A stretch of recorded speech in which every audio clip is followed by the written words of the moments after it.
Các bạn, hôm nay APP Gas xin được gửi đến các bạn một số hình ảnh về các loại đầu nạp hoặc gọi là đầu nối của khí SF6 khi nạp vào các thiết bị đóng ngắt của hệ thống điện cao thế. Thì mà chúng tôi giới thiệu lần lượt các cái hệ thống đầu nạp như sau.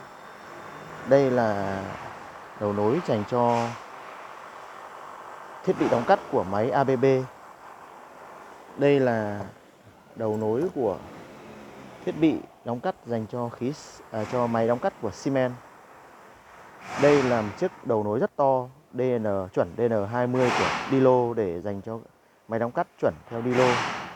Và tương tự đây là hai đầu nối DN12 và DN6.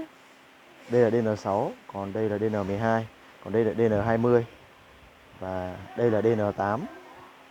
Và đây là các đầu nối DN8. Vâng, xin lỗi là ở Việt Nam hầu hết là sử dụng các loại đầu nối đấy.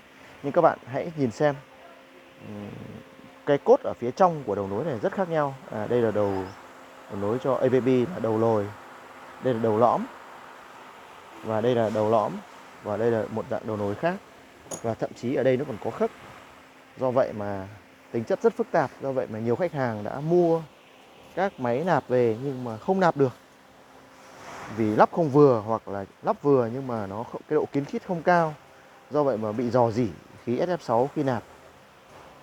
Và khi khách hàng có nhu cầu về các loại đầu nối, các loại dây nạp như các bạn đang xem đây, 5m, 10m, các chuẩn đồng hồ khác nhau.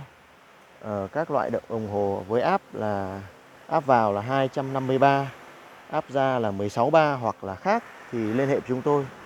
Bởi vì chúng tôi sẵn sàng rất là nhiều chiếc đồng hồ để phục vụ khách hàng.